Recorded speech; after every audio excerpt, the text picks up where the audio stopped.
안녕하세요. 재테크할렌 조상입니다. 집 보러 오는 사람 없어요. 서울 아파트 매물 쌓인다. 서울 아파트 매물 석 달새 67,967에서 78,993가구, 동작구, 마포구, 성북구 순. 전 월세 찾는 사람은 비슷한 것 같은데 매수 문의 자체가 없습니다. 로얄동 로얄층 급매조차 팔기 어려운 상황이에요. 마포구 성산동 A 공인 관계자. 고금리 장기화, 경기 침체 우려 등이 부동산 시장에 내관이 되면서 서울 아파트 매매 시장에서 관망세가 짙어지고 있다. 대출금리 인상으로 금융부담이 커진 실수요자와 투자자가 매수 시점을 계속 미루면서 서울 아파트 매물은 석 달 새 1만여 건 늘었다. 여러분, 지난 1월 특례 보금자리 대출 시행으로 시장에 유동성이 공급되면서 다 죽어가던 부동산 시장에 정부가 의도적으로 심폐소생술을 한 것이나 마찬가지라는 것이죠. 현재 강남도 마찬가지로 매물 적체를 직면하고 있으며 서초구는 현재 5,718가구가 시장에 나와 있기도 합니다. 도대체 왜 가격은 지속적으로 오르지 못하면서 팔고자 하는 매물들은 쌓여만 갈까요? 그렇다면 집을 팔고자 하는 수요에 대해서 우리가 한번 세분화해 봐야 합니다. 저는 크게 두 가지로 나눠보겠습니다. 첫째는 집을 반드시 팔아야 하는 적극적인 매도인입니다. 둘째는 시세 수준에 내놓고 팔리면 팔자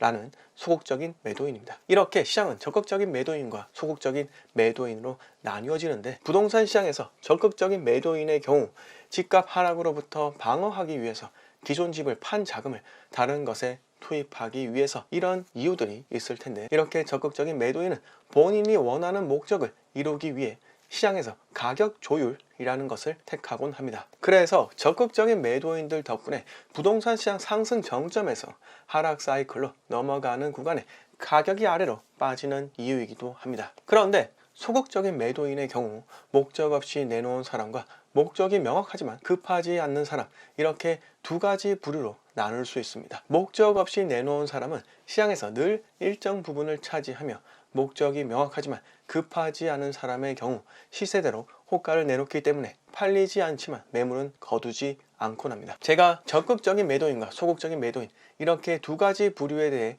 설명을 드렸는데, 가격 조율에 대한 의지가 있는 적극적인 매도인들의 숫자는 급매물 숫자로도 알 수 있기 때문에 전체 매물에서 급매물의 숫자가 상대적으로 적다는 것을 고려한다면 시장에서 적극적인 매도인 숫자는 아마 낮은 포션을 차지할 것입니다. 즉, 대부분은 소극적인 매도인의 매물들이며 가격 조율에 크게 흥미가 없는 매물들이 많다는 겁니다. 가격 조율에 흥미가 없는 소극적인 매도인은 시장에서 어떠한 반향을 일으키지 못합니다. 오직 가격 조율에 적극적인 매도인이 시장에 영향을 주게 되는데, 그렇다면 과연 향후 부동산 시장에서 적극적인 매도인도 증가할 수 있을까? 이 부분에 대해 고민을 해보면 제가 내린 결론은 이렇습니다.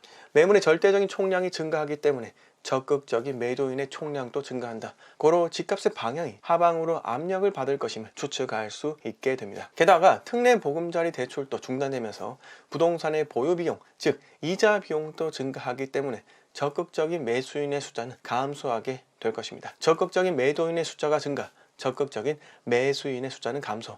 이렇게 되면 시장의 균형 가격이 하락하게 된다는 의미인데, 마지막 한마디를 더 첨언하자면 또다시 가격이 빠진다 해도 결국은 저가 매수 수요가 또다시 진입할 것이기 때문에 앞으로 장기간 횡보할 가능성이 매우 높다는 것입니다. 저는 앞으로 서울 부동산의 경우 가격이 올랐다 내렸다를 반복하는 기나긴 횡보장에 돌입을 할 것이다 라고 예상하고 있습니다.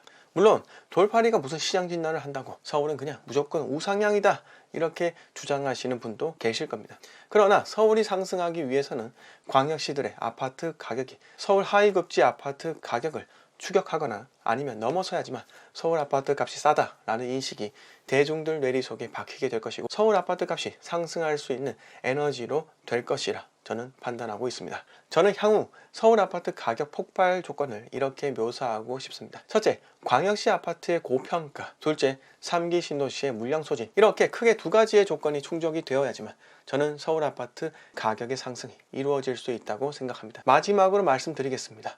서울 인구수는 지속적으로 빠지고 있으며 유출된 인구들은 경기도로 이주하고 있습니다. 서울의 전세가가 하락을 많이 했는데도 불구하고 사람들이 경기도로 이주하는 본질적인 이유는 경기도의 거주 비용이 훨씬 더 저렴하기 때문입니다. 여기에 끊임없이 신도시 물량 공급을 한다면 서울의 전세가는 쉽게 오르지 못할 것입니다. 제 아무리 서울의 공급 물량이 앞으로 작다 하더라도 경기도의 입주 물량은 여전히 제법 있으며, 그리고 3기 신도시의 물량 공세를 통해 서울 부동산의 우상향은 분명히 발목 잡힐 확률이 높다고 생각합니다. 여러분, 투자는 좋은 것을 사는 게 아닙니다. 대한민국에서 서울 아파트 정말 좋은 상품입니다. 하지만 투자는 앞으로 좋아질 것을 사는 것이며 수익률이 높은 것이 좋은 상품이라는 생각으로 바꾸셔야 한다, 이렇게 말씀드리면서 이번 영상 여기서 모두 마치겠습니다. 구독과 좋아요 부탁드리며 멤버십 가입도 검토 부탁드립니다. 현재 대구, 부산, 대전, 청주 카카오 부동산 스터디 톡방을 운영하고 있습니다. 골드 멤버십에 가입하시면 누구나 다 들어오실 수 있습니다. 감사합니다.